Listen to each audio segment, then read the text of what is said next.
বিশ্বে কে কোন দেশকে পারমাণবিক শক্তি দিয়েছে? নিউক্লিয়ার অস্ত্র, যা একদিন পৃথিবীকে শেষ করে দেওয়ার ক্ষমতা রাখে, তার ইতিহাস শুরু হয়েছিল এক অন্ধকার মুহূর্ত থেকে। 1945 সালে প্রথমবারের মতো পরমাণু বোমা ফেলা হয়েছিল জাপানের হিরোশিমা ও নাগাসাকিতে। তখন থেকেই বিশ্বে পারমাণবিক অস্ত্রের অস্তিত্ব শুরু। কিন্তু প্রশ্ন হলো, কিভাবে এই শক্তি বিশ্বের হাতে পৌঁছলো?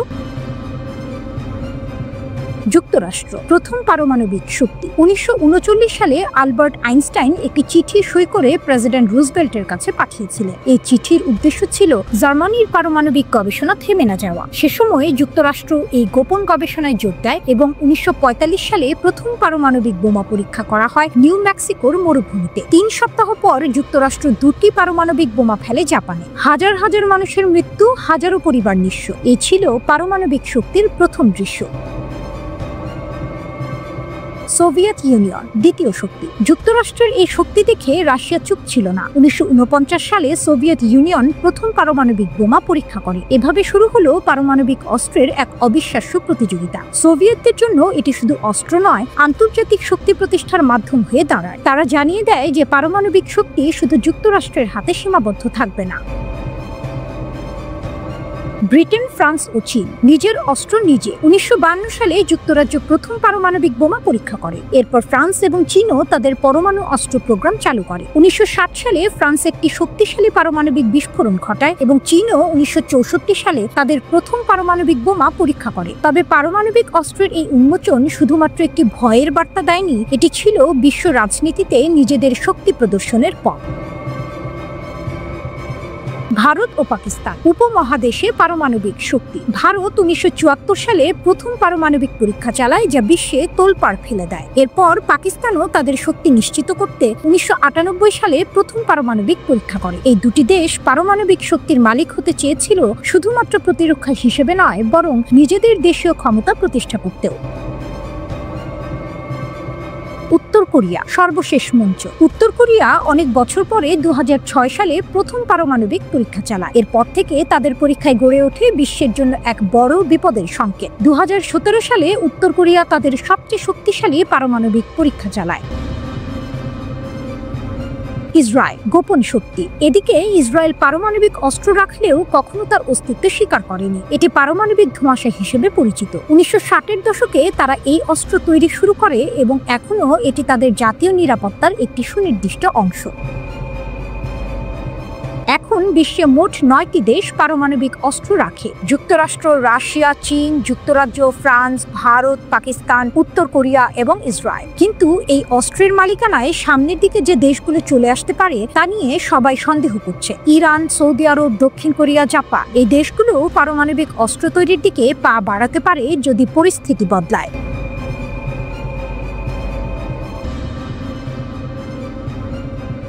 2025 সালের জুন মাসের এক তীব্র প্রাণঘাতী 12 দিনের যুদ্ধের মাঠে দাঁড়িয়ে ইরান আর তার বিপক্ষে দুই বিশ্ব শক্তি মার্কিন যুক্তরাষ্ট্র এবং ইসরায়েল। তাদের উদ্দেশ্য ছিল একটাই, ইরানের পারমাণবিক ক্ষেপণাস্ত্র ও বিমান প্রতিরক্ষা সক্ষমতা ধ্বংস করা। কিন্তু তাদের সব প্রচেষ্টা ব্যর্থ হলো। ইরান নিজেকে অটল, দৃঢ় এবং অপ্রতিরোধ্য হিসেবে তুলে ধরল। ইরানের সেনাপ্রধান মেজর জেনারেল আমির হাতামি ঘোষণা করলেন, শত্রুরা ইরানের পারমাণবিক সক্ষমতা, ক্ষেপণাস্ত্র শক্তি ও বিমান প্রতিরক্ষা ব্যবস্থার বিরুদ্ধে আক্রমণ চালিয়েছিল, কিন্তু শেষ পর্যন্ত তারা লক্ষ্য অর্জনে ব্যর্থ হয়েছে। পারমাণবিক শক্তি একটি দেশীয় প্রযুক্তি, এটি ধ্বংস করা অসম্ভব, বললেন তিনি। 12 দিনের এই ভয়ঙ্কর যুদ্ধের সময় ইসরায়েল এবং মার্কিন যুক্তরাষ্ট্র একযোগে ইরানের শক্তিকে ধ্বংস করতে চেয়েছিল। তারা পারমাণবিক স্থাপনাগুলোতে আঘাত হানে, বেসামরিক নাগরিকদের হত্যা করে এবং সিনিয়র কমান্ডারদের লক্ষ্যবস্তু বানায়। তবে তাদের সমস্ত প্রচেষ্টা নস্যাৎ হয়ে যায়। ইরান তার পারমাণবিক ও ক্ষেপণাস্ত্র সক্ষমতা অক্ষত রেখে শত্রুদের ভয়াবহ আক্রমণকে প্রতিহত করেছে। যুদ্ধের শেষের দিকে ইরান আরও শক্তিশালী আক্রমণ চালায়, যা শত্রুদের ক্ষেপণাস্ত্র ঢালকে চ্যালেঞ্জ করে। ইরান ঘোষণা করেছে, শত্রু আমাদের আক্রমণ বন্ধ করার চেষ্টা করেছে, কিন্তু তাদের সব কৌশল ব্যর্থ হয়েছে। ইরানের পারমাণবিক প্রযুক্তি, তার ক্ষেপণাস্ত্র ও বিমান প্রতিরক্ষা ব্যবস্থা ছিল দেশের নিজস্ব বিজ্ঞান ও প্রযুক্তির ফল, এবং ইরান জানত তার এই শক্তি বিশ্বের কোনো শক্তি ধ্বংস করতে পারবে না। শত্রুদের সমস্ত প্রচেষ্টা ব্যর্থ হয়েছে, কারণ ইরানের পারমাণবিক সক্ষমতা এক দেশীয় প্রযুক্তি যা কোনো শত্রু সহজে ধ্বংস করতে পারে না, বলেছেন সেনাপ্রধান। ইরানের দুর্দান্ত কৌশল। 12 দিনের যুদ্ধের মধ্যে এক উল্লেখযোগ্য ঘটনা ছিল ইরান তার প্রতিরক্ষা শক্তি প্রদর্শন করার পাশাপাশি প্রতিশোধ হিসেবে দ্রুত প্রতিক্রিয়া জানায়। কাতারের আল উদেইদ বিমান ঘাঁটিতে ক্ষেপণাস্ত্র হামলা চালিয়ে ইরান তার শক্তির চিত্র স্পষ্ট করে। এটি পশ্চিম এশিয়ার সবচেয়ে বড় মার্কিন সামরিক বিমান ঘাঁটি, যেখানে হামলার মাধ্যমে ইরান জানিয়েছে তাদের প্রতিরক্ষা এক কঠিন দেয়াল। এই প্রতিশোধ হামলার পর ইসরায়েল যুদ্ধবিরতি মেনে নিতে বাধ্য হয়, আর ইরান নিশ্চিত করে যে তারা তার স্বদেশকে রক্ষার জন্য সর্বদা প্রস্তুত থাকবে। এই যুদ্ধের পর ইরান শুধু সামরিক দিক থেকেই নয়, আঞ্চলিক এবং কূটনৈতিক দিক থেকেও শক্তিশালী হয়েছে। ইরান ও ইরাকের মধ্যে দ্বিপাক্ষিক সম্পর্ক আরও শক্তিশালী করা হয়। ইরানের শীর্ষ নিরাপত্তা কর্মকর্তা আলী লারিজানি বলেছেন, বর্তমান পরিস্থিতির মধ্যে ইরান ও ইরাকের সম্পর্ক আরও বাস্তব এবং কৌশলগত হওয়া উচিত। এছাড়া ইরানি নিরাপত্তা প্রধান আরও যোগ করেন, ইরান আর ইরাক একে অপরের শক্তি। আমরা একসাথে থাকলে এই অঞ্চলের স্থিতিশীলতা এবং নিরাপত্তা আরও শক্তিশালী হবে। এই বার্তাটি শুধু ইরান এবং ইরাকের জন্য নয়, পুরো মধ্যপ্রাচ্যের জন্য একটি বড় বার্তা। ইরান পুরো অঞ্চলের শক্তির এক মডেল হিসেবে দাঁড়িয়ে আছে।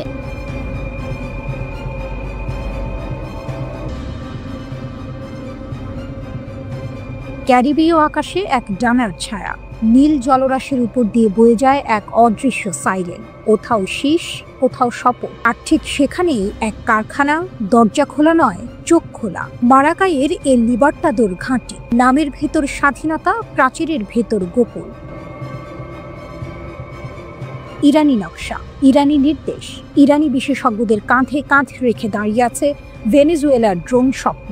কিন্তু স্থানীয়দের প্রবেশ অনুমতি ছাড়া নিষেধ। যেন মাঠে ঘাস আছে কিন্তু স্পর্শ নেই। 2006-এ এই চুক্তি হয়েছিল। কারাকাস হাত বাড়িয়েছিল, তেহরান ধরেছিল। কুদস এভিয়েশন কিট পাঠিয়েছে। ভেনেজুয়েলার প্রকৌশলীরা প্রশিক্ষণ নিয়ে ফিরে এসেছে। তারপর শুরু গোয়েন্দা ড্রোন, সশস্ত্র ড্রোন, কামিকাজি ড্রোন। এক একটি যেন নিঃশব্দ ফরওয়ার্ড, দৌড়ে যায়, জালে বল চেপে ধরে, আর স্টেডিয়াম স্তব্ধ। ইরানের শক্তি এখানে দেখা যায় কর্তৃত্বে। মানচিত্রের সীমানা ছাড়িয়ে সিস্টেম চলে। কারখানার রিমোট কন্ট্রোল যেন তেহরানের হাতে। ভেনেজুয়েলার শ্রমিক, তারা মাঠের খেলোয়াড়, কিন্তু ট্যাকটিক্স বোর্ড অন্য কারো। যে সূত্র কথা বলে সে বলে, আমাদের পক্ষে একা সম্ভব ছিল না, আজও নিয়ন্ত্রণ তাদের। এটা শুধু সহায়তা নয়, এটা আর্কিটেকচার। আরেক পাশে কথার ভেতর কথা। বেসামরিক নামে সামরিক ছায়া। সাইকেলের কারখানা, ট্রাক্টরের কারখানা, নাম ভিন্ন, নকশা একই, খোলস ভিন্ন, হৃদয় ড্রোন। শেভেজ একদিন আমেরিকান শক্তিকে চ্যালেঞ্জ করার অস্ত্র খুঁজছিলেন। এখন সেই সন্ধ্যার উত্তর যেন আকাশে গুনগুন করে। তারপর টুইস্ট, আন্তর্জাতিক জলসীমা। গাইডেড ক্ষেপণাস্ত্রবাহী মার্কিন জাহাজ জেসন ডানহাম উপর দিয়ে উড়ে যায় ভেনেজুয়েলার 2 সামরিক বিমান। ঘোষণায় আসে উস্কানি। শব্দটি মাঠে ঢুকে পড়ে বদলি খেলোয়াড়ের মতো। ওয়াশিংটন সতর্ক করে, স্বর তীক্ষ্ণ, বাক্য ছোট। এ সময়ে ক্যারিবীয় সাগর হয়ে উঠে এক বিশাল স্টেডিয়াম। ঢেউগুলো দর্শক, বাতাস ধারাভাষ্যকার। ইরান, ভেনেজুয়েলা, যুক্তরাষ্ট্র, 3 দল, এক টুর্নামেন্ট। ট্রফি অদৃশ্য, প্রভাব দৃশ্যমান। ইরানিরা প্ল্যানে আঁকে, ভেনেজুয়েলা মাঠ দেয়। আমেরিকা নজরদারি করে দূর দূরান্ত থেকে। এই খেলায় বলের বদলে উড়ে বেড়ায় ড্রোন, আর স্কোরবোর্ডের সংখ্যার বদলে জমে ওঠে স্নায়ুচাপ। কিন্তু প্রশ্ন থেকে যায়, কারখানার ভেতরে ঠিক কি চলছে? নতুন প্রজন্মের কামিকাজে, নাকি কৃত্রিম বুদ্ধিমত্তা ভিত্তিক নজরদারি, নাকি শুধু পুরনো পরিকল্পনার নতুন রং? ইরানের শক্তি এখানে শুধু প্রযুক্তি নয়, ধৈর্য, নকশা, নেটওয়ার্ক। কুদসের বাক্স থেকে শুধু যন্ত্রাংশ বেরোয় না, বেরোয় কৌশলও। মার্কিন জাহাজ পাহারা দেয়, ভেনেজুয়েলার বিমানের ডানা কাঁপে, আর দূরে রাডারের পাতায় এক বিন্দু আলো নড়ে। এই ম্যাচে জয় পরাজয় ঘোষণার আগে আরেকটি মুহূর্ত। ক্যামেরা জুম আউট করে। আকাশ, সমুদ্র, কারখানা, ধোঁয়া। অদৃশ্য কোরাস গায়, শান্তি যদি আসে, প্রযুক্তি হবে আশ্রয়। যুদ্ধ যদি ডাকে, প্রযুক্তি হবে তলোয়ার। এটাই ক্যারিবীয় সন্ধ্যা, ইস্পাতের নীরব সিম্ফনি। আর বিশ্ব দর্শক সারি থেকে শ্বাস আটকে দেখি পরের পাস কার, পরের দৌড় কত লম্বা, আর হেডলাইনে কোন দেশ, কোন ড্রোন, কোন ডাক।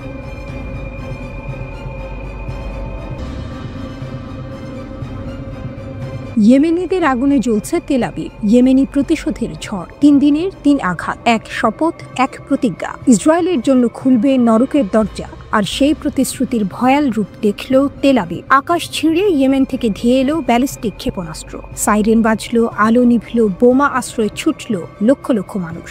যেন এক শহরের উপর নেমে এলো আতঙ্কের রাত। ক্যামেরার সামনে ধরা পড়েছে সেই দৃশ্য। ইসরায়েলি আকাশ প্রতিরক্ষা সিস্টেম ক্ষেপণাস্ত্র ঠেকিয়েছে ঠিকই, কিন্তু আকাশে ছড়িয়ে পড়েছে ধ্বংসাবশেষ, মাটিতে ঝরে পড়েছে আগুনের ফুলকি। সোশ্যাল মিডিয়ায় ভাইরাল সেই ছবি। কালো ধোঁয়ায় ঢেকে গেছে ইসরায়েলের বুকে বিস্তৃত অঞ্চল। ইয়েমেনি যোদ্ধারা ঘোষণা দিয়েছে এটা কেবল শুরু। তারা বলছে এবার আঘাত হেনেছে ব্যালিস্টিক আর হাইপারসনিক ক্ষেপণাস্ত্র দিয়ে। একটিতে ছিল প্যালেস্টাইন 2, আরেকটি জুলফিকার। ব্যবহার হয়েছে মাল্টি টিপড ফ্র্যাগমেন্টেশন ক্ষেপণাস্ত্র, যা আঘাতের মুহূর্তে ছড়িয়ে দেয় একের পর এক বোমা। লক্ষ্যবস্তু অধিকৃত ইয়াফার সংবেদনশীল স্থাপনা। অভিযান সফল হয়েছে ঘোষণা ইয়েমেনি বাহিনীর। ইসরায়েলি শত্রু বিমানবন্দর বন্ধ করেছে, আশ্রয়ে লুকিয়েছে লক্ষ লক্ষ মানুষ। গাজার বিজয় হবে ধর্মের বিজয়, জাতির বিজয়, মানবতার বিজয়। প্রতিশোধের আগুন। কেন এই আঘাত? উত্তর লুকিয়ে আছে কয়েকদিন আগের এক হত্যাযজ্ঞে। 28 আগস্ট ইসরায়েলি বিমান হামলায় নিহত হন হুথি প্রধানমন্ত্রী আহমেদ আল রাহাউই। সঙ্গে নিহত হন তার মন্ত্রিসভার শীর্ষ নেতারাও। ইয়েমেনি আকাশ শোকে কালো হয়ে উঠেছিল সেদিন, আর আজ সেই শোকে পরিণত হয়েছে প্রতিশোধের আগুনে। হুথিরা প্রতিজ্ঞা করেছিল গাজার উপর ইসরায়েলের আগ্রাসনের জবাব আসবে ইয়েমেন থেকে। এখন সেই প্রতিশ্রুতি বাস্তব। এর আগে তারা ছুড়েছে 4টি ক্ষেপণাস্ত্র আর 2টি ড্রোন। নতুন হামলা হলো ইয়েমেন থেকে ইসরায়েলের দিকে 5ম ক্ষেপণাস্ত্র আঘাত। শুধু আকাশ নয়, যুদ্ধ পৌঁছে গেছে সমুদ্রেও। হুথিরা ঘোষণা দিয়েছে লোহিত সাগরে ইসরায়েলি মালিকানাধীন জাহাজ আর নিরাপদ নয়। ড্রোন আর ক্ষেপণাস্ত্র ব্যবহার করে একাধিক হামলার খবর দিয়েছে তারা। নতুন কৌশলের ইঙ্গিত। ইসরায়েলের সামরিক রেডিও সতর্ক করেছে হুথিরা এখন হয়তো ব্যবহার করছে ক্লাস্টার মিউনিশন। এই অস্ত্র আঘাতের পর অসংখ্য ছোট ছোট বোমা ছড়িয়ে দেয় বিস্তীর্ণ এলাকায়। গত সপ্তাহে যে ক্ষেপণাস্ত্রটি ইসরায়েলে আঘাত হেনেছিল সেটি বহন করছিল এমন মারাত্মক অস্ত্র। কর্মকর্তারা বলছেন এটি হুথিদের কৌশলগত পাল্টে যাওয়া, যেখানে ব্যর্থতা নয় বরং ভয়ঙ্করতা হয়ে উঠছে তাদের অস্ত্র। তেল আবিবের রাতটি ছিল যেন সিনেমার পর্দা থেকে উঠে আসা এক দুঃস্বপ্ন। সাইরেন বাজছে আর বোমা আশ্রয়ে ঠাসাঠাসি মানুষের দীর্ঘশ্বাস। আকাশে আলোর রেখা, মাটিতে বিস্ফোরণের ধ্বনি। এই আতঙ্কের রূপকার ইয়েমেনি হুথিরা, যারা পাহাড়ের গুহা থেকে প্রতিজ্ঞা করেছে ইসরায়েল শান্তি পাবে না, নিরাপত্তা পাবে না। 3 দিনে 3 আঘাত। প্রতিটি আঘাত যেন এক একটি বার্তা। ইয়েমেনিরা আর নীরব নয়। তাদের ক্ষেপণাস্ত্র শুধু আকাশ ভেদ করছে না, ভেদ করছে ইসরায়েলি অহংকার। প্রতিশোধের ঝড় কেবল শুরু হয়েছে। সামনে কি আছে তা হয়তো কেবল সময়ই বলবে। তবে ইসরায়েলের জন্য আজকের রাত এক স্পষ্ট সতর্কবার্তা। নরকের দরজা সত্যিই খুলে গেছে।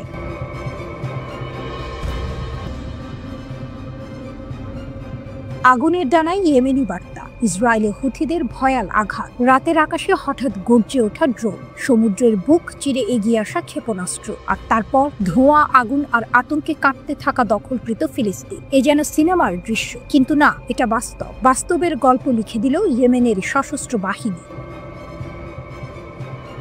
হুথির মুখপাত্র ব্রিগেডিয়ার জেনারেল ইয়াহিয়া সারি ঘোষণা করলেন ইসরায়েলের বিরুদ্ধে তারা চালিয়েছে একসঙ্গে 4টি ভয়াবহ সামরিক অভিযান। যেন লোহিত সাগরের বুক থেকে ইয়েমেনি যোদ্ধারা ইসরায়েলকে শোনালেন বার্তা, আমরা নীরব নই, আমরা প্রতিশোধ জানাই।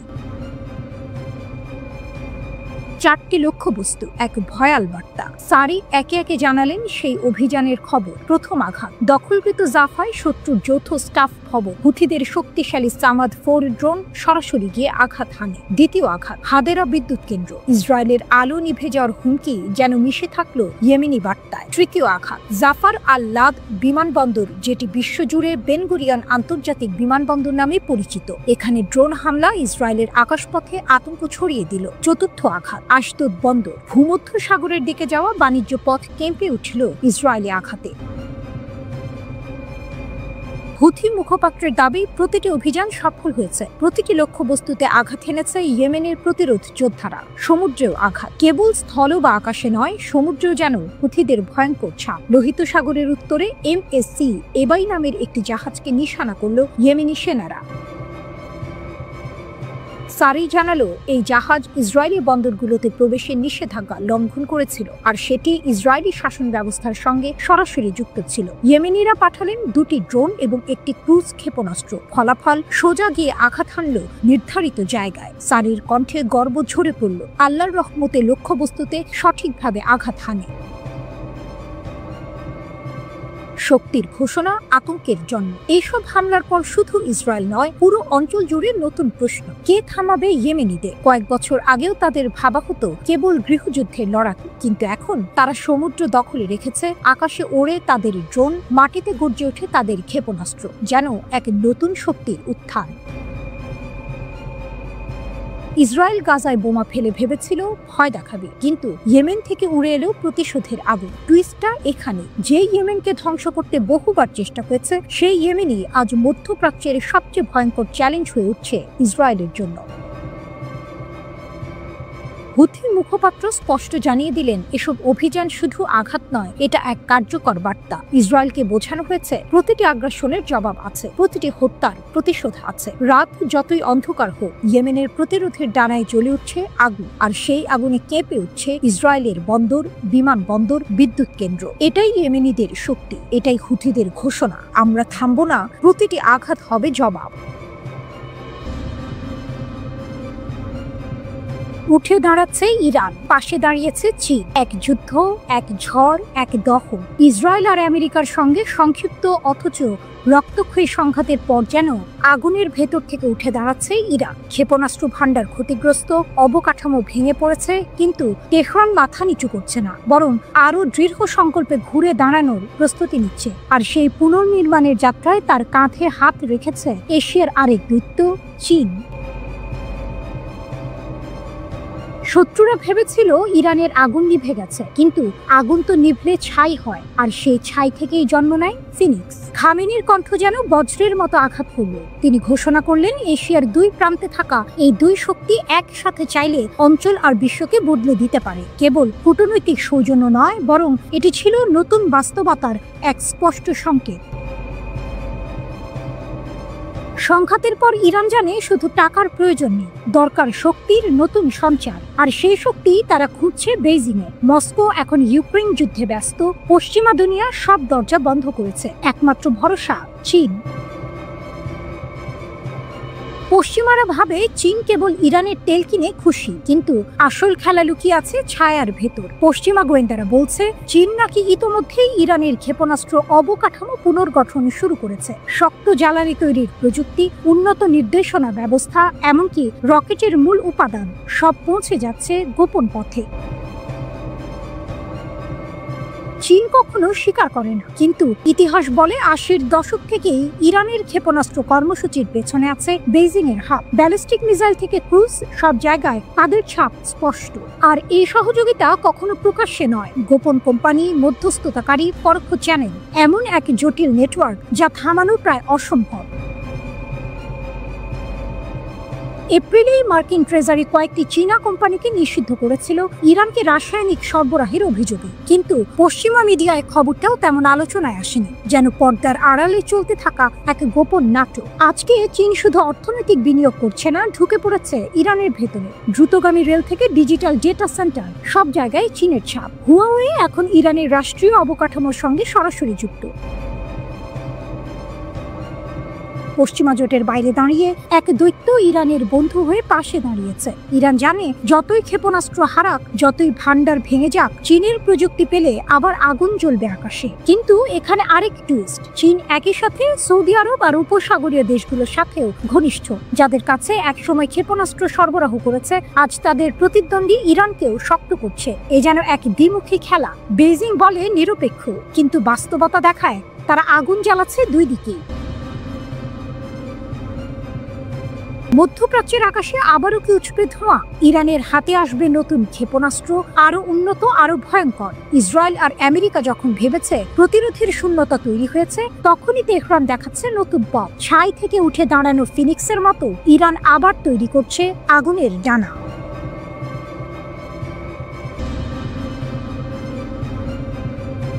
একটি ছবির মতো ভেসে উঠছে অপারেটর রিপোর্ট। বিমান বাহিনীর কমান্ডারের ডেস্কে, ফ্লাইট ইঞ্জিনিয়ারের হাতে, টেকনিক্যাল স্টাফের কম্পিউটারে, আর শত শনাক্তকরণ ও নির্দেশনার জন্য দায়ী গুরুত্বপূর্ণ রাডারগুলোর সামনে। শুধু রিপোর্টই নয়, সেখানে রয়েছে নির্দেশিকা ডিভাইসে সম্পূর্ণ বিবরণ, যেন কোনো সিনেমার দৃশ্য, কিন্তু বাস্তবে এটি এক বিশাল নিরাপত্তা লঙ্ঘন।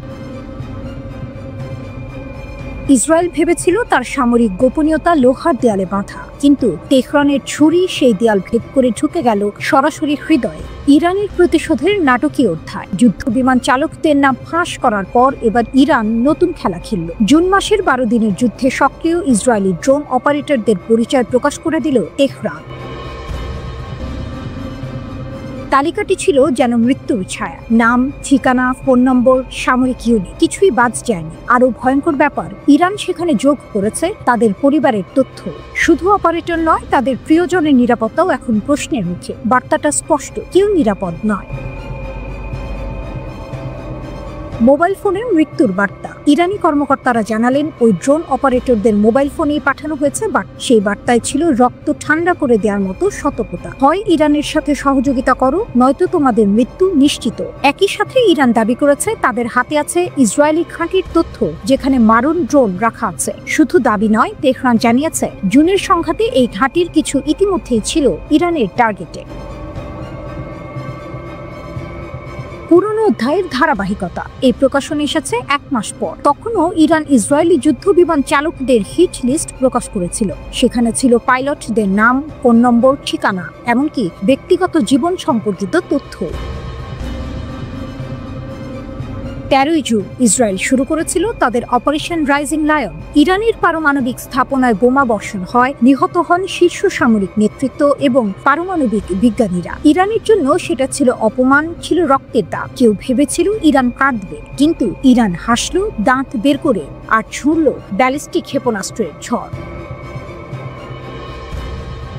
12 দিনের আগুন ও ইরানের শোক। যুদ্ধের ময়দানে ইরান ইসরায়েলের দিকে ছুড়ল একের পর এক ব্যালিস্টিক ক্ষেপণাস্ত্র। সেই আঘাতে কেঁপে উঠল দখলদার রাষ্ট্রের শহরগুলো। তবুও থেমে থাকেনি লড়াই। মার্কিন যুক্তরাষ্ট্র সরাসরি ঝাঁপিয়ে পড়ল, ইরানের 3টি পারমাণবিক স্থাপনা বোমা মেরে গুঁড়িয়ে দিল। কিন্তু তেহরান থামেনি। তাদের বার্তায় ছিল এক অটল বিশ্বাস, আমাদের ভাঙা যাবে না। আগুনে পুড়লেও আমরা ছাই থেকে আবার জেগে উঠব। অবশেষে 24 জুন যুক্তরাষ্ট্র ও কাতারের মধ্যস্থতায় যুদ্ধবিরতি হয়। 12 দিনের রক্তক্ষয়ী সংঘর্ষে শেষ টানাটানির পর নেমে আসে নীরবতা। তবুও ইরানের নীরবতার ভেতরে বাঁচতে থাকে এক অদৃশ্য সঙ্গী। ইসরায়েল, তোমার প্রতিটি আকাশ আমাদের চোখে ধরা, তোমার প্রতিটি অপারেটর আমাদের তালিকায় বন্দী। আমরা হারি না, আমরা থামি না। এভাবেই ইরান আবার প্রমাণ করল, শুধু ক্ষেপণাস্ত্র নয়, তথ্যযুদ্ধেও তারা শত্রুর হৃদয়ে ছুরির মতো আঘাত হানতে পারে।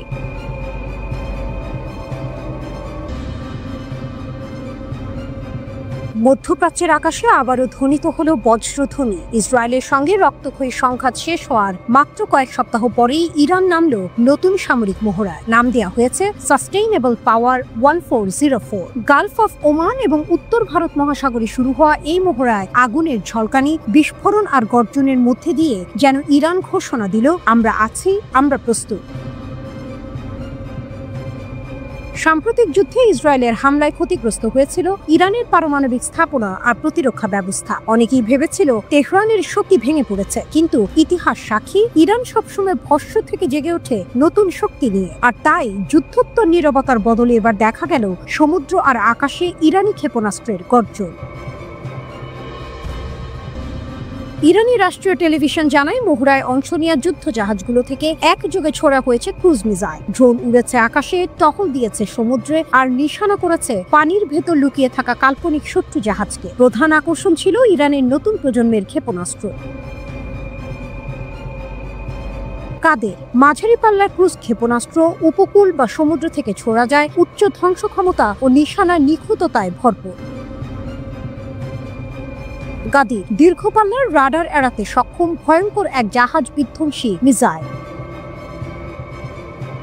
নাসির দ্রুত আঘাত হানতে সক্ষম শক্তিশালী সমুদ্র ক্রুজ ক্ষেপণাস্ত্র। এসব ক্ষেপণাস্ত্র গাইডেড মিসাইল ক্রুজার জেনেভে এবং ডেস্ট্রয়ার সাবালান থেকে একযোগে নিক্ষেপ করে সমুদ্রের লক্ষ্যবস্তুতে নিখুঁতভাবে আঘাত হানে। বিশ্লেষকদের ভাষায় এটি শুধু মহড়া নয়, বরং যুদ্ধোত্তর সময়ের এক শক্তিশালী বার্তা। প্রায় 18,000 সদস্য নিয়ে ইরানের নৌবাহিনীর প্রধান ঘাঁটি বান্দার আব্বাসে। এখান থেকেই তারা কাস্পিয়ান সাগর থেকে শুরু করে ভারত মহাসাগর পর্যন্ত টহল দেয়। তবে পারস্য উপসাগর আর হরমুজ প্রণালীর মতো কৌশলগত অঞ্চল নিয়ন্ত্রণ করে ইসলামী রিভলিউশনারি গার্ড। পশ্চিমা জাহাজ আটকানো, মার্কিন নৌবাহিনীকে চাপে ফেলা, এসব কৌশলে এই বাহিনী জুড়ি মেলা ভার। মহড়ার সময় ব্যবহার করা হয়েছে শুধু ক্ষেপণাস্ত্র নয়, ভূপৃষ্ঠের জাহাজ, বিমান ইউনিট, উপকূলীয় প্রতিরক্ষা ব্যবস্থা এবং আধুনিক ইলেকট্রনিক যুদ্ধ ইউনিটও। প্রতিরক্ষামন্ত্রী ব্রিগেডিয়ার জেনারেল আজিজ নাসিরজাদে মহড়ার প্রাক্কালে ঘোষণা দেন, আমাদের সেনারা নতুন প্রজন্মের ক্ষেপণাস্ত্রে সজ্জিত, যে কোনো শত্রু যদি এগিয়ে আসে আমরা প্রস্তুত। ইরানের এই মহড়া তাই কেবল সামরিক অনুশীলন নয়, বরং এক সুস্পষ্ট বার্তা। ইসরায়েল বা আমেরিকা কেউই যদি আঘাত হানতে চায়, তেহরান চুপ থাকবে না। গালফ অফ ওমান থেকে ভারত মহাসাগর পর্যন্ত এখন প্রতিধ্বনিত হচ্ছে একটাই স্লোগান, ইরান প্রস্তুত, ইরান অপ্রতিরোধ্য।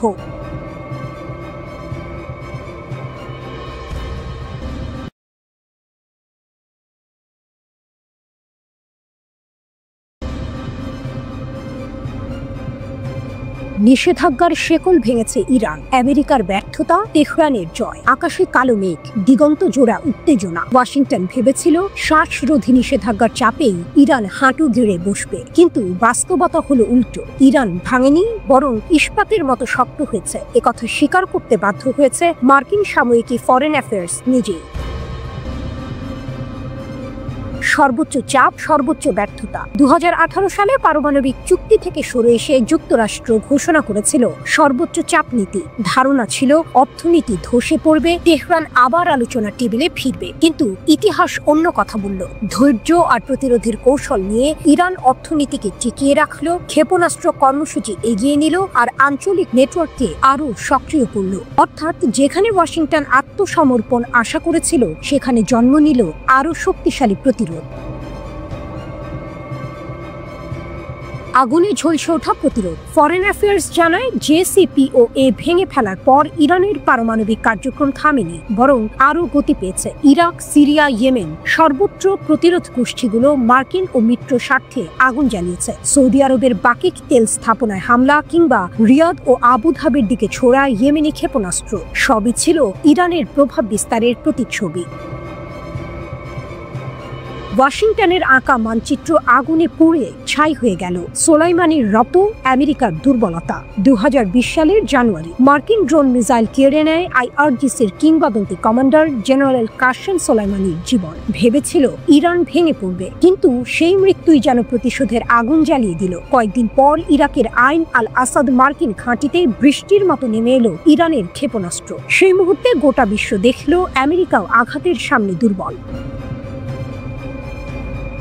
ফরেন অ্যাফেয়ার্স আরও লিখেছে, JCPOA থেকে যুক্তরাষ্ট্রের সরে যাওয়া ইরানকে একটি শিক্ষা দিয়েছে। আমেরিকার কোনো কথাই বিশ্বাসযোগ্য নয়। আজকের প্রশাসন যা বলবে, আগামীকাল সেটি বাতিল করবে। তাই তেহরান বুঝে নিয়েছে, স্থায়ী সমাধান চুক্তিতে নয়, বরং শক্তিতে। ফলাফল, ইরান তার পারমাণবিক, ক্ষেপণাস্ত্র এবং ড্রোন কর্মসূচিকে এমন জায়গায় নিয়ে গেছে যা আজ বিশ্বের শীর্ষ পর্যায়ে।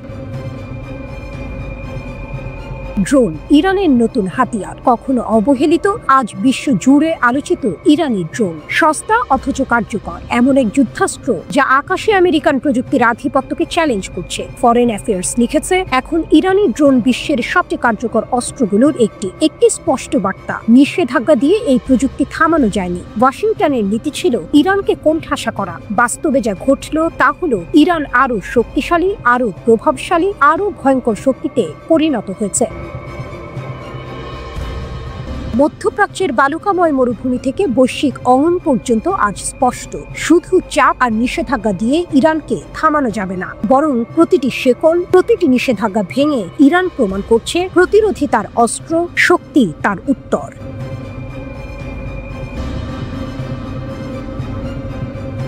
পশ্চিম এশিয়ার আকাশে অশান্তি আবারও ঘনাচ্ছে। ইরান ইসরায়েল সংঘাতের পরাশক্তি চীনের দিকে নজর দিয়েছে, আর বেইজিং সরাসরি তেহরানের মিসাইল ভান্ডার পুনর্গঠনে সাহায্যের হাত বাড়িয়েছে। শুধু পুনর্গঠন নয়, চীনের পদক্ষেপ ইরানের প্রতিরক্ষা ক্ষমতা আরও শক্তিশালী করছে। তেল আবিবের জন্য এটি গভীর উদ্বেগের কারণ। গত বছর 12 দিনের যুদ্ধ ইরান ইসরায়েলের মধ্যে একটি রণকাহিনী হিসেবে ইতিহাসে নাম লেখায়। সে সময় ইরানি মিসাইলের তাণ্ডব ইসরায়েলের গুরুত্বপূর্ণ প্রযুক্তি কেন্দ্র, বিশ্ববিদ্যালয় ও সামরিক ঘাঁটি লক্ষ্যবস্তুতে পরিণত হয়েছিল। পশ্চিমা গণমাধ্যমে পুরো ছবি প্রকাশ পায়নি, কারণ ইসরায়েল কঠোর সেন্সরশিপ চালাচ্ছে। তবে এখন দেখা যাচ্ছে চীন সেই সময়ে ইরানের পাশে ছিল। বেইজিং মিসাইল সরবরাহ এবং আকাশ প্রতিরক্ষা ব্যবস্থা পাঠিয়ে তেহরানের ক্ষমতা পুনর্গঠনে সরাসরি সাহায্য করেছে। ইসরায়েলি কর্মকর্তারা স্পষ্টভাবে উদ্বিগ্ন। তাদের মতে চীনের এই পদক্ষেপ শুধু মিসাইল পুনঃসংরক্ষণ নয়, বরং ইরানের সামরিক শক্তি দ্রুত সম্প্রসারণের প্রমাণ। চীনের সমর্থন ইরানের মিসাইল ভান্ডারকে আরো শক্তিশালী করছে। এটা আমাদের অস্তিত্বের জন্য হুমকি, জানিয়েছেন ইসরায়েলি রাষ্ট্রদূত। চীনের এই সহযোগিতা পশ্চিমাদের ধারণাকে পুরোপুরি চ্যালেঞ্জ করছে। তারা শুধু সরঞ্জাম সরবরাহ করছে না, বরং ইরানের পুনর্গঠিত প্রতিরক্ষা ক্ষমতাকে একটি বাস্তব বিপদ হিসেবে দাঁড় করাচ্ছে। 12 দিনের যুদ্ধের ধ্বংসস্তূপের মধ্যে ইরানি মিসাইলের শক্তি এখন আরও ঘনিষ্ঠভাবে প্রশিক্ষিত, পুনর্গঠিত এবং চীনের প্রযুক্তি সমর্থিত। ইসরায়েল এবং যুক্তরাষ্ট্র এই বিষয়ে নিশ্চয়তা পাননি যে চীন ইরানকে পরবর্তী যুদ্ধের জন্য সরাসরি মিসাইল সরবরাহ করবে, কিন্তু বেইজিং এর সামরিক কৌশল স্পষ্ট। চীনের এই সমর্থন কেবল প্রতিরক্ষা নয়, বরং একটি রাজনৈতিক ও কৌশলগত বার্তা। ইরান ও চীনের ঘনিষ্ঠ সহযোগিতা পশ্চিমাদের জন্য নতুন রণকৌশল তৈরি করেছে। ইরানের শক্তি এখানে স্পষ্ট। 12 দিনের যুদ্ধে ইরানি মিসাইল আকাশ থেকে ভূমি লক্ষ্যবস্তুতে নিখুঁত আঘাত করেছে। চীনের সমর্থনে এখন এই ক্ষমতা আরও বৃদ্ধি পেয়েছে। মিসাইল পুনর্গঠন, আকাশ প্রতিরক্ষা ব্যবস্থা এবং নতুন প্রযুক্তি সবই ইরানকে প্রথম যুদ্ধের তুলনায় অনেক বেশি প্রাণঘাতী করে তুলেছে। ইসরায়েলি কর্মকর্তারা হুঁশিয়ারি দিয়ে বলছেন, পরবর্তী যুদ্ধ প্রথমটির চেয়ে কঠোর এবং প্রাণঘাতী হবে। পশ্চিমা গোয়েন্দা সংস্থা, বিশেষ করে ইউরোপীয়রা তেহরান ও বেইজিং এর ঘনিষ্ঠ সহযোগিতা পর্যবেক্ষণ করছে। যুদ্ধবিরতি থাকলেও আকাশে ঝড়ের পূর্বাভাস স্পষ্ট।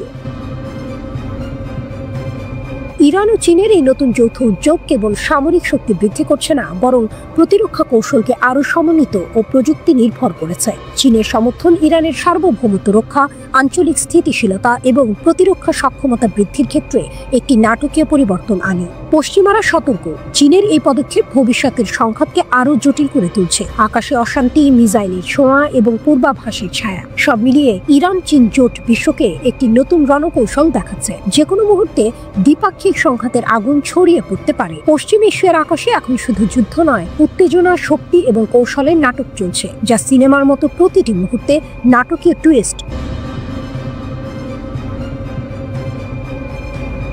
পশ্চিম এশিয়ার আকাশে অশান্তির কালো মেঘ এখনো কাটছে না। শান্তির কোনো নিদর্শন নেই। একদিকে গাজায় সামরিক যুদ্ধবিরতি হয়েছে, অন্যদিকে তেহরান, তেল আবিবে যে কোনো মুহূর্তে নতুন সংঘাতের আগুন জ্বলে উঠতে পারে। মধ্যস্থতাকারীদের দেয়া নতুন যুদ্ধবিরতির প্রস্তাবে সম্মতি দিয়েছে স্বাধীনতাপন্থী সশস্ত্র প্যালেস্টাইনি গোষ্ঠী হামাস। এ খবর সোমবার প্রকাশ করেছে রয়টার্স ও এএফপি। তবে এই সম্মতি পশ্চিম এশিয়ায় শান্তি বয়ে আনবে এমন কোনো নিশ্চয়তা নেই, কারণ ইরানের first vice president Mohammad Reza Aref স্পষ্ট করে জানিয়েছেন, ইসরায়েল ও ইরানের মধ্যে কোনো স্থায়ী যুদ্ধবিরতি চুক্তি হয়নি। বর্তমানে যা চলছে তা শুধুই সাময়িক সংঘর্ষ বিরতি। যে কোনো মুহূর্তে ইসরায়েল আবার আক্রমণ শুরু করতে পারে। আমরা সর্বদা যুদ্ধের জন্য প্রস্তুত। ইরানের শক্তি এই কথায় স্পষ্ট। শুধুমাত্র ঘোষণা নয়, তারা কার্যত প্রস্তুত। গত জুনে দুই দেশ 12 দিন ধরে পাল্টাপাল্টে হামলায় লিপ্ত ছিল। ইসরায়েলের আঘাতে ইরানের পরমাণু স্থাপনা, সামরিক ঘাঁটি ও বেসামরিক এলাকা ক্ষতিগ্রস্ত হয়। নিহত হন বিজ্ঞানী, সামরিক কর্মকর্তা ও সাধারণ মানুষ। হাজারেরও বেশি প্রাণ হারায়। তবে মার্কিন প্রেসিডেন্ট ডোনাল্ড ট্রাম্পের মধ্যস্থতায় তা সাময়িকভাবে থামানো যায়। এবার হুঁশিয়ারি আরো স্পষ্ট। ইরানের সর্বোচ্চ নেতা আয়াতুল্লাহ আলী খামেনির সামরিক উপদেষ্টা ইয়াহিয়া রুহিম সাফাভি সোমবার সংবাদ মাধ্যমকে জানালেন, সবচেয়ে খারাপ পরিস্থিতির জন্য আমরা পরিকল্পনা তৈরি করছি। যে কোনো পরিস্থিতিতে আমরা শক্ত হয়ে থাকতে চাই। ইরানের কৌশল এবং ক্ষমতা চোখে পড়ার মতো। শুধু আক্রমণে নয়, প্রতিরক্ষার প্রস্তুতি সম্পূর্ণ। তারা জানে পশ্চিমা হুমকি কখনোই শূন্যে থাকে না। ইসরায়েল ও যুক্তরাষ্ট্র বারবার হুঁশিয়ারি দিয়েছে, যদি ইরান তাদের পরমাণু কার্যক্রম পুনরায় চালু করে, তারা আবার হামলা করবে। ইরান যে একমাত্র দেশ যার ইউরেনিয়াম 60% পর্যন্ত সমৃদ্ধ করা সম্ভব, অথচ তারা এখনো পরমাণু অস্ত্র তৈরি করছে না। 2015 সালের আন্তর্জাতিক চুক্তি অনুযায়ী তারা 3.67% পর্যন্ত ইউরেনিয়াম সমৃদ্ধ করতে পারবে। যুদ্ধ শুরু করতে হলে 90% প্রয়োজন। এই ভারসাম্য ইরানের কৌশলকে আরো ভিন্ন মাত্রা দিয়েছে। হুমকি দিয়ে বলছে, আমরা চাইলে পুরো বিশ্বকে দেখাতে পারি আমরা কত দূর যেতে পারি। গাজায় সাময়িক শান্তি থাকলেও তেহরান তেল আবিবের সংঘর্ষ যে শেষ হয়ে গেছে তা ভাবা মুশকিল। ইরানের শক্তি, অভিজ্ঞতা ও কৌশল একদিকে যেমন হুমকি, অন্যদিকে বিশ্বকে সতর্ক করে যুদ্ধবিরতি সবসময়ই ভুল।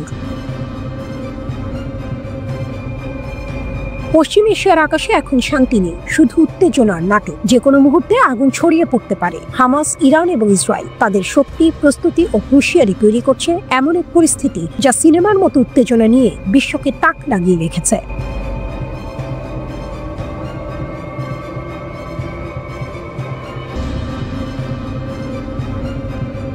আকাশে যেন ঝুলছে আগুন। মধ্যপ্রাচ্যের বুকে বাতাস ভারী, যে কোনো মুহূর্তে শুরু হতে পারে নতুন এক যুদ্ধ। ইসরায়েলের সেনাবাহিনীর প্রধান লেফটেন্যান্ট জেনারেল ইয়াল জামির হুঁশিয়ারি দিয়েছেন, ইরান যদি শক্তি সঞ্চয় করে তবে এক মুহূর্ত দেরি না করে তারা আবারও হামলা চালাবে। শুরুতেই প্রশ্ন, এই হুমকি কি ইরানকে থামাতে পারবে নাকি আগুনে ঘি ঢালবে? গত জুনে ভয়াবহ 12 দিনের সংঘাতে মুখোমুখি হয়েছিল দুই দেশ। ক্ষেপণাস্ত্র, ড্রোন, যুদ্ধ বিমান আর গোপন অভিযান। তখনও ভেবেছিল বিশ্ব এই বুঝি যুদ্ধ থামলো, কিন্তু বাস্তবতা বলছে ওটা ছিল শুধু একটুখানি বিরতি। নতুন ঝড় আসছে সামনে।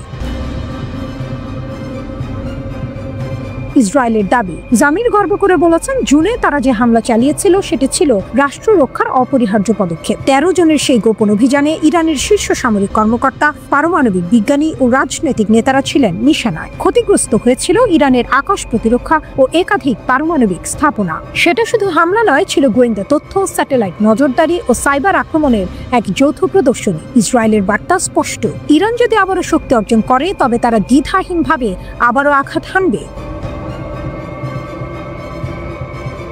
ইরানের জবাব, কিন্তু ইরান ভেঙে পড়েনি। তেহরান বলছে তারা শত্রুর শহর আর ঘাঁটিতে এমন আঘাত হেনেছে যা ইসরায়েলের প্রতিরক্ষা ব্যবস্থার সীমাবদ্ধতা উন্মোচন করেছে। তাদের সর্বোচ্চ নেতা আয়াতুল্লাহ আলী খামেনি বহুবার বলেছেন, ইসরায়েল এক ক্যান্সারের টিউমার, একদিন তা মুছে যাবে। ইরানের ক্ষেপণাস্ত্র কারখানা আবারও পুরো গতিতে চলছে। ড্রোন উৎপাদনও বাড়ানো হয়েছে বহুগুণে। অর্থাৎ ইরান শুধু প্রতিরক্ষায় নয়, আক্রমণেও পুরোপুরি প্রস্তুত।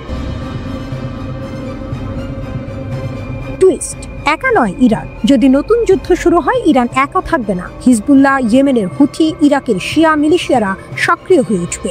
সেই সঙ্গে লেবানন, সিরিয়া আর লোহিত সাগরও পরিণত হতে পারে যুদ্ধক্ষেত্রে। আর তখন শুধু ইসরায়েল নয়, মার্কিন ঘাঁটিগুলোকেও লক্ষ্য বানাতে পারে তেহরান। অর্থাৎ যুদ্ধ যদি ফের শুরু হয়, তা শুধু সীমান্তের লড়াই হবে না, বরং পুরো অঞ্চলকে কাঁপিয়ে দেবে। এই আগুন যদি ছড়িয়ে পড়ে, তার প্রভাব থেমে থাকবে না মধ্যপ্রাচ্যে। তেলের বাজারে ধাক্কা, আন্তর্জাতিক বাণিজ্যে বিপর্যয় আর নতুন মেরুকরণে জড়িয়ে পড়তে পারে পুরো বিশ্ব। অর্থাৎ আগুন জ্বললে তা শুধু তেল আবিব বা তেহরানের নয়, ছুঁয়ে যাবে লন্ডন, ওয়াশিংটন থেকে ঢাকা পর্যন্ত। ইতিহাস বলে, মধ্যপ্রাচ্যের শান্তি কখনো স্থায়ী হয়নি। সামান্য উস্কানি যথেষ্ট, আর যুদ্ধের আগুন ছড়িয়ে পড়ে সর্বত্র। ইসরায়েল শক্তিশালী, পেছনে রয়েছে আমেরিকা, কিন্তু ইরান ছেড়ে কথা বলে না। ক্ষেপণাস্ত্র, ড্রোন, আঞ্চলিক মিত্র আর লৌহ কঠিন সংকল্প নিয়ে তেহরানও প্রস্তুত। যুদ্ধ যদি শুরু হয়, তা হবে আগের চেয়েও বহুমাত্রিক, আরো জটিল, আরো নির্মম। প্রশ্ন শুধু একটাই, কে আগে ট্রিগার টিপবে?